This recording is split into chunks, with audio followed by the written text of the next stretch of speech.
जो भारत माँ की दो आंख हैं, हिंदू मुसलमान, उसमें आके झगड़ा करवाए, नफरत फैलाए, हिंसा करवाए, वो भारत का मित्र है कि भारत का दुश्मन है? राष्ट्रीय स्वयंसेवक संघ और इसके इर्द गिर्द संघ परिवार है और जो बीजेपी की विचारधारा है, ये राष्ट्रवादी नहीं है, ये राष्ट्रद्रोही है, देशद्रोही है। तो दीर्घकालिक लड़ाई लड़ना बहुत मुश्किल हो जाएगा, असंभव नहीं होगा, मुश्किल हो जाएगा। और वो अल्पकालिक लड़ाई क्या है? 2024 लोकसभा इलेक्शन। 2024 में लोकसभा का चुनाव नहीं समझिए इसे, ये संविधान सभा का चुनाव है। इमरजेंसी में देश के लोकतंत्र पे हमला हुआ, मैंने क्या किया? मैं सोचता हूं मैं तो बच्चा था, मैं कुछ कर नहीं सकता। लेकिन जब मुझसे पूछा जाएगा 2024 में तुमने क्या किया, तब मेरे पास कोई बहाना नहीं। अगर 2024 का चुनाव गया तो आपका संविधान गया। संविधान की जो संविधान के 2-3 स्तंभ जो हैं वो जरूर चले जाएंगे। सोशल जस्टिस, सेकुलरिज्म, फेडरलिज्म, ये 3 स्तंभ खत्म हो जाएंगे 2024 में। जब बीजेपी वालों ने कहा 1 नेशन 1 इलेक्शन, तो मैंने कहा पूरा क्यों नहीं बोल देते? 1 नेशन 1 इलेक्शन 1 पार्टी 1 लीडर, यही चाहते हो तुम? मैं साफ बताऊं, ईमानदारी से बताऊं, मैं कांग्रेस का समर्थक नहीं रहा। पहले हम कहते थे बीजेपी हरा, आज वो भी काफी है। जो बीजेपी को हरा सके उसको जिताओ। बीजेपी अगर चुनाव जीतती है तो उसका कारण बीजेपी की अपनी ताकत या अपना ऑर्गेनाइजेशन नहीं है। बीजेपी अगर जीती है तो उसका असली कारण है आरएसएस। लेकिन ये नॉर्थ ईस्ट के अमित शाह आपके चीफ मिनिस्टर हैं। आज इस देश को तोड़ने वालों के पास पुलिस है, मीडिया है, मनी है, लेकिन हमारे पास इस देश की 5000 साल की विरासत है। आजकल सड़कों पे फ्लाईओवर बन गए हैं ना, बहुत बड़े बड़े, और आप गाड़ी पे आ रहे होते हो, फ्लाईओवर से जस्ट पहले गाड़ी को रोकते हो कि यार अगर गलत फ्लाईओवर पे चढ़ गए तो फिर यू टर्न नहीं मिलेगा, बहुत आगे जाके यू टर्न मिलेगा। होता है ना आप सबके साथ, गाड़ी रोक के खड़े हो जाते हैं, क्या करें, कहाँ जाना है। आज हमारा देश बिल्कुल वहीं खड़ा है। अगर गलत फ्लाईओवर पे चले गए, अगले 25 साल तक कोई यू टर्न नहीं मिलेगा। घर में आग लगा के जो आराम से तमाशा देख रहा है कि आप बड़ी अच्छी लाइट आ रही है, बहुत मजा आ रहा है, ये उससे भी खराब है, तमाशा भी नहीं देख रहे। घर को फूंकने के बाद उसके ऊपर रोटी सेक रहे हैं, घर को चूल्हा बना के उस पर रोटी सेक रहे हैं, ये है इनका। आप ही बताइए, अगर कोई 2 भाइयों में, मेरे घर में आके 2 भाइयों को लड़ाए, दोनों में झगड़ा करवाए, दोनों में नफरत फैलाए, तो वो मेरे घर का मित्र हुआ कि दुश्मन हुआ मेरा? जो भारत माँ की 2 आंख हैं, हिंदू मुसलमान, उसमें आके झगड़ा करवाए, नफरत फैलाए, हिंसा करवाए, वो भारत का मित्र है कि भारत का दुश्मन है? इसलिए मैं कहता हूं, नाम लेके कहता हूं, ये जो राष्ट्रीय स्वयंसेवक संघ और इसके इर्द गिर्द संघ परिवार है और जो बीजेपी की विचारधारा है, ये राष्ट्रवादी नहीं है, ये राष्ट्रद्रोही है, देशद्रोही है। मैं सेडिशन के कानून के पक्ष में नहीं हूं, लेकिन अगर कोई सेडिशन है तो ये जो संघ परिवार कर रहा है इस देश के साथ, ये सेडिशन, इनके ऊपर मुकदमा कर रहा है। आज दुर्भाग्य ये है कि हमारे देश की बुनियाद पे हमला हो रहा है। हमला कोई बाहर से नहीं हो रहा, बाहर के हमले का मुकाबला किया जा सकता है, मुकाबला अंदर से हो रहा है। हमला अंदर से हो रहा है, हमला नीचे से नहीं हो रहा। नीचे के हमले का मुकाबला किया जा सकता है, हमला ऊपर से हो रहा है। संविधान की शक्ति का इस्तेमाल करके इस देश के संविधान को तोड़ा जा रहा है। लोकतंत्र की प्रक्रियाओं का बहाना लेके लोकतंत्र को समाप्त किया जा रहा है। अगर संघ परिवार के लोग आज देश की सत्ता पे बैठे हैं तो इसलिए कि लगभग 100 साल से उन्होंने इस देश में जहर का इंजेक्शन लगाया। आज का काम नहीं है, 100 साल से ये लोग काम कर रहे हैं। अगर इनका मुकाबला करना है, इस जहर को निकालना है, इसका डिटॉक्सिफिकेशन करना है, तो कम से कम 100 महीना तो हमें भी काम करना पड़ेगा, उससे पहले नहीं। सर झुका के काम करना पड़ेगा, गाली भी सुननी पड़ेगी, सब कुछ करना होगा। सो ये एक लंबी लड़ाई होगी, विचार की लड़ाई होगी, संस्कृति की लड़ाई होगी, इतिहास की लड़ाई होगी। अगली 1-2 पीढ़ी तक इस लड़ाई को लड़ना होगा, 1-2 जनरेशन तक ये लड़ाई कम से कम चलेगी। लेकिन आज मैं उस लंबी लड़ाई के बारे में बात नहीं करना चाहता। कभी और बुलाएंगे आप गुवाहाटी में तो मैं केवल उस पर बात करूंगा कि अगले 25 वर्ष की लड़ाई कैसे लड़ी जाए। आज मैं अल्पकालिक लड़ाई के बारे में बात करना चाहता हूं। There is a long-term challenge which is ideological, cultural battle that we have to fight to regain the values of our republic. But there is also a short-term challenge. And that short-term challenge is precondition to the long-term work. अगर अल्पकालिक लड़ाई में हारे तो दीर्घकालिक लड़ाई लड़ना बहुत मुश्किल हो जाएगा। असंभव नहीं होगा, मुश्किल हो जाएगा। और वो अल्पकालिक लड़ाई क्या है? 2024 लोकसभा इलेक्शन। ये लोकसभा इलेक्शन नहीं है, टेक्निकली कहा जाएगा election to elect the house of representatives, house of people. 2024 में लोकसभा का चुनाव नहीं समझिए इसे, ये संविधान सभा का चुनाव है। ये देश अगले 50 वर्ष में किस दिशा में जाएगा उसका चुनाव है। आजकल सड़कों पे फ्लाईओवर बन गए हैं ना, बहुत बड़े बड़े, और आप गाड़ी पे आ रहे होते हो, फ्लाईओवर से जस्ट पहले गाड़ी को रोकते हो कि यार अगर गलत फ्लाईओवर पे चढ़ गए तो फिर यू टर्न नहीं मिलेगा, बहुत आगे जाके यू टर्न मिलेगा। होता है ना हम सबके साथ, गाड़ी रोक के खड़े हो जाते हैं, क्या करें, कहाँ जाना है। आज हमारा देश बिल्कुल वहीं खड़ा है। अगर गलत फ्लाईओवर पे चले गए अगले 25 साल तक कोई यू टर्न नहीं मिलेगा। आज हमारा देश वहां खड़ा है। हमारे बच्चे हमसे जवाब पूछेंगे, हमारे नाती पोते ग्रैंड चिल्ड्रन हमसे सवाल पूछेंगे, आप 2024 में थे जब ये फ्लाईओवर पे देश चढ़ने वाला था, आपने ब्रेक नहीं लगाई, आपने रोका नहीं, आपने कहा नहीं कि फ्लाईओवर के नीचे से चले जाओ, क्यों चढ़े इसके ऊपर? आंखें बंद थी क्या आपकी? ये सवाल हमसे पूछेगी, आने वाली पीढ़ी हमसे सवाल पूछेगी।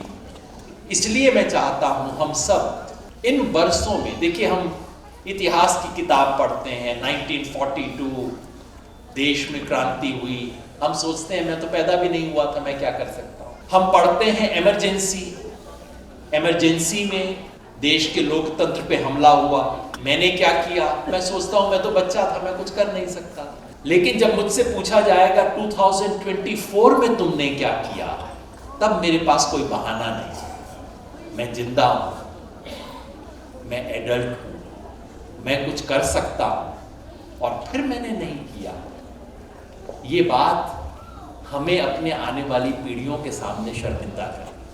अगर 2024 में हमने इस देश के लिए कोई दिशा देनी है, अगर हम चाहते हैं कि इस देश को जो चुनौती है, संविधान को चुनौती है, लोकतंत्र को चुनौती है, उस चुनौती का मुकाबला करना है, तो उसके लिए 2024 में 2024 में केंद्र में सत्ता परिवर्तन अनिवार्य है। अगर वो नहीं होता, आप ये समझ लीजिए अगर 2024 का चुनाव गया तो आपका संविधान गया। संविधान के 2-3 स्तंभ जो हैं वो जरूर चले जाएंगे, social justice, secularism, federalism.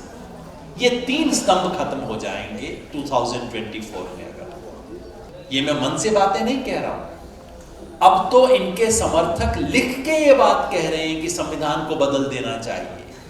Prime minister economic advisory council का चेयरमैन आर्टिकल लिख के कह रहा है कि अब संविधान बदलने का समय आ गया। तो बस ये 2024 का इंतजार कर रहे हैं और उसके बाद संविधान बदला जाएगा। सेकुलरिज्म पे तो अभी भी क्वेश्चन मार्क लगा रहे हैं, लेकिन यहां असम में मैं बात कहना चाहता हूं, रेखांकित करना चाहता हूं, फेडरलिज्म इस देश का खत्म हो जाएगा 2024 में। अभी से ये क्या बातें कर रहे हैं, 1 कंट्री 1 नेशन 1 इलेक्शन, ये सब क्या है?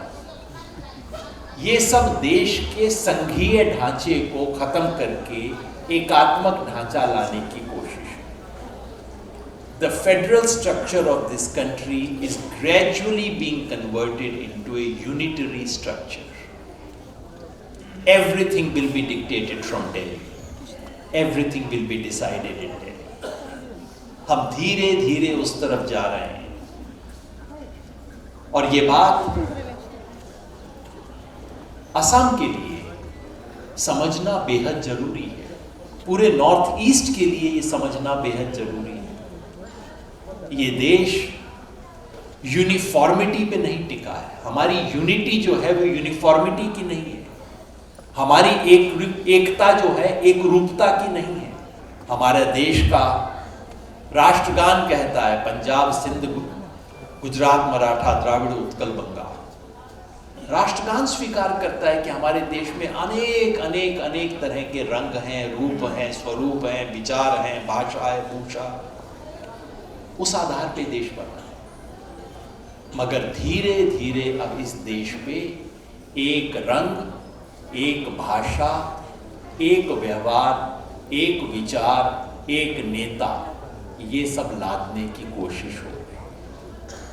जब बीजेपी वालों ने कहा 1 नेशन 1 इलेक्शन, तो मैंने कहा पूरा क्यों नहीं बोल देते 1 नेशन 1 इलेक्शन 1 पार्टी 1 लीडर, यही चाहते हो तुम लोग। आज धीरे धीरे देश में ये लाने की कोशिश हो रही है। तो 2024 में जो चैलेंज है वो इस देश के फेडरल प्रिंसिपल को है, संघीय ढांचे को है। उससे बचने के लिए हम क्या करें? मेरा सुझाव है, और ये भारत जोड़ो अभियान जो हमने बनाया है उसके पीछे जो धारणा है वो ये है कि एक सामान्य धर्म होता है और एक आपात धर्म होता है।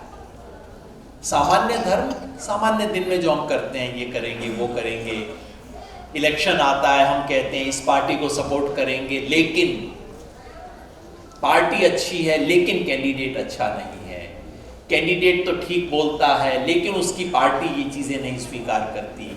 हम सब किंतु परंतु, इफ एंड बट, ये हम सब करते रहते हैं। सामान्य धर्म होता है, लेकिन कभी कभी आपात धर्म होता है। आपात धर्म में हम कहते हैं अब ये स्पेशल सिचुएशन है, अब मैं साधारण चीजों की बात नहीं करूंगा, कई चीजों को जानते हुए देखते हुए भी मैं आंख बंद करूंगा। आज हम आपात धर्म में हैं। जब घर में आग लगी होती है, मेरे घर में यदि आग लगी हो तो मुझे कौन कौन सी पार्टियां दिखाई देंगी? मुझे 2 ही पार्टी दिखाई देती है, 2 ही पक्ष दिखते हैं।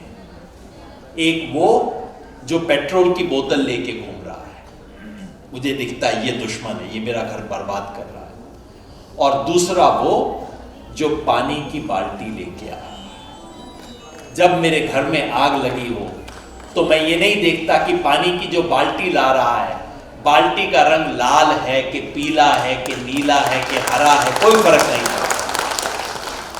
हम सब कहते हैं मेरा उससे पिछले महीने झगड़ा हुआ था, मेरे घर में आपस में बोलचाल नहीं है, लेकिन अगर मेरे घर में आग लगी है और वो पानी लेके आता है, मैं कहता हूं तुम मेरे दोस्त हो, तुम मेरे भाई हो, आओ हम दोनों मिलके आग बुझाएं।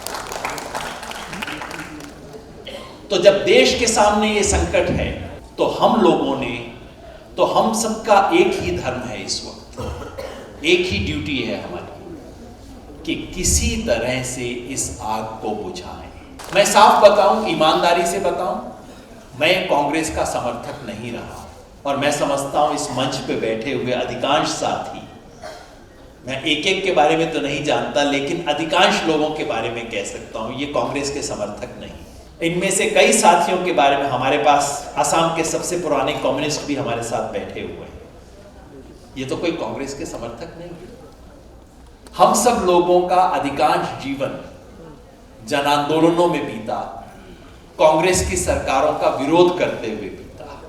मैं अपने बारे में तो कह सकता हूं, कई लोगों के बारे में कह सकता हूं, लेकिन जब देश पे इतना बड़ा संकट है, जब मेरे संविधान और लोकतंत्र की बुनियाद पे हमला है, उस वक्त इन सब चीजों को मैं नहीं देखूंगा।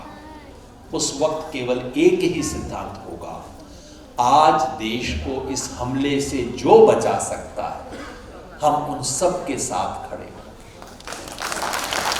आज केवल ये कहना पर्याप्त नहीं है कि बीजेपी हराओ, पहले हम कहते थे बीजेपी हराओ, आज वो भी काफी नहीं।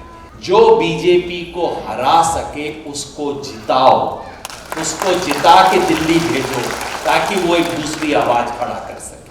आज केवल एक ही बात कह सकते हैं, कोई और सिद्धांत नहीं है अभी फिलहाल।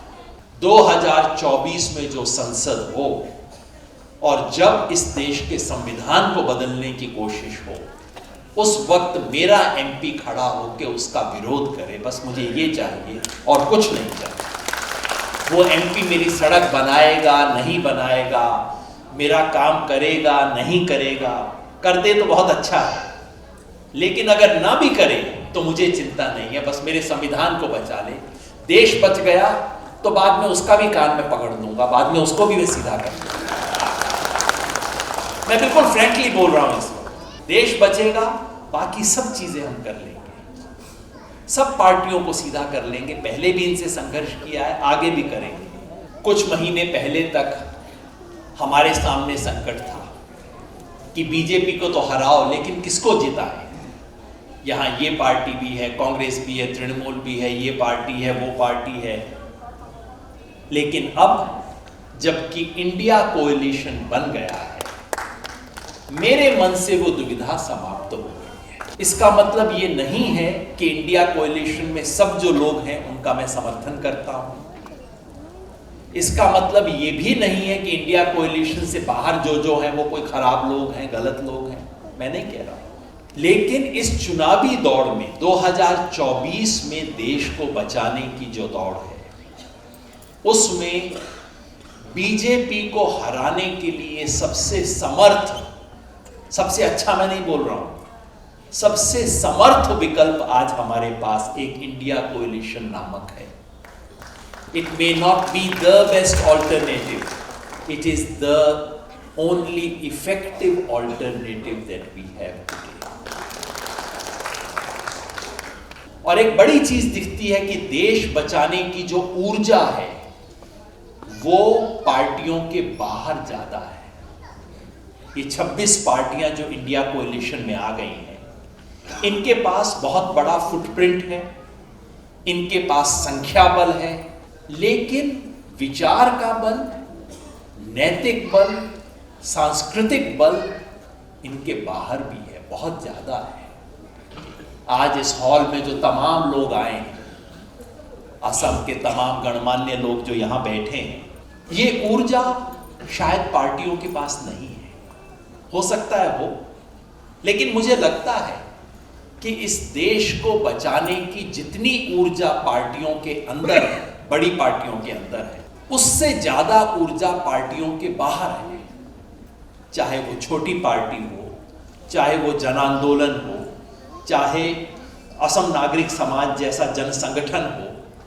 इस देश में इतने लोग हैं, लेखक हैं, विचारक हैं, कवि हैं, फिल्म बनाने वाले हैं, समाज सेवी हैं, ऐसे तमाम लोग हैं, कार्यकर्ता हैं जो इस देश को बचाने के लिए पार्टियों से भी ज्यादा प्रतिबद्ध हैं, जिनके मन में ये विचार है कि नहीं, जान दे दूंगा, मैं देश को बचाऊंगा, लेकिन वो किसी पार्टी का हिस्सा नहीं है, इंडिया कोएलिशन में नहीं है। भारत जोड़ो अभियान का मिशन ये है कि हम ऐसी जितनी भी ऊर्जा इस देश में है, उस सारी ऊर्जा को एकत्र करेंगे। एक साधारण बात मैं कह दूं, बीजेपी अगर चुनाव जीतती है तो उसका कारण बीजेपी की अपनी ताकत या अपना ऑर्गेनाइजेशन नहीं है। बीजेपी अगर जीती है तो उसका असली कारण है आरएसएस। आरएसएस और संघ परिवार जो उसके लिए पूरा माहौल बनाता है, वो उसकी ताकत है। आज इंडिया कोएलिशन है, लेकिन उसके पास कोई ऐसा बड़ा परिवार नहीं है, ऐसा बड़ा दायरा नहीं है। और भारत जोड़ो अभियान की तरफ से हमारा संकल्प ये है कि हम देश का ये जो बड़ा दायरा है, संघ परिवार की नकल हम नहीं करना चाहते, क्योंकि उनमें नकल करने लायक कुछ है नहीं, लेकिन इस देश को एक व्यापक दायरे की जरूरत है। अगर इंडिया कोएलिशन छोटा दायरा है तो एक व्यापक दायरा चाहिए, विचार का, संकल्प का, ऊर्जा का।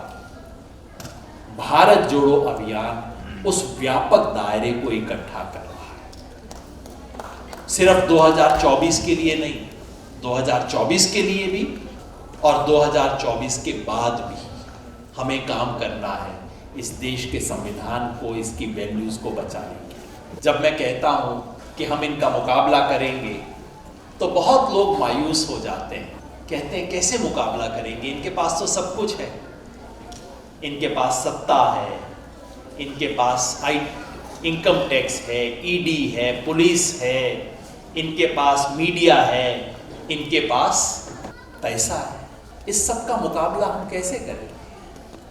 सबके मन में रहता है। और जब से आपके असम के ये चीफ मिनिस्टर आए हैं, तब से तो मैं कई बार कहता हूं कि जो काम, मतलब आपके चीफ मिनिस्टर जो है नॉर्थ ईस्ट के अमित शाह है, ऐसा मैं कहता हूं। मेरी समझ, आपकी समझ ज़्यादा अच्छी होगी, लेकिन ये नॉर्थ ईस्ट के अमित शाह आपके चीफ मिनिस्टर है। और जब से वो आ गए हैं तो लोग और कहते हैं ये तो सब कुछ है, जो काम कभी किसी ने नहीं किया वैसे काम भी अब तो ये करने लग गए हैं। हर तरह से misuse of state machinery, misuse of everything, सब कुछ हो रहा है। इनके सामने मुकाबला कैसे होगा, ये पूछते हैं। मैं इसके जवाब में एक फिल्म का डायलॉग सुनाता हूँ। हिंदी फिल्म का डायलॉग है, लेकिन आपने सुना होगा शायद, पुराना डायलॉग है, अमिताभ बच्चन और शशि कपूर का। याद है फिल्म में अमिताभ बच्चन कहता है अपने छोटे भाई को कि मेरे पास सब कुछ है, मेरे पास बंगला है, गाड़ी है, बैंक बैलेंस है, तुम्हारे पास क्या है? और उसका क्या जवाब होता है? मेरे पास माँ है। फिल्म का डायलॉग है, लेकिन इसमें बहुत गहरी सच्चाई है। आज इस देश को तोड़ने वालों के पास पुलिस है, मीडिया है, मनी है, लेकिन हमारे पास इस देश की 5000 साल की विरासत है, हमारे पास इस देश की मिट्टी है, हमारे पास इस देश के स्वाधीनता संग्राम के मूल्य हैं, हमारे पास महात्मा गांधी की विरासत है, और हमारे पास बाबा साहेब अम्बेडकर का संविधान है। हम लड़ेंगे और जीतेंगे। बहुत बहुत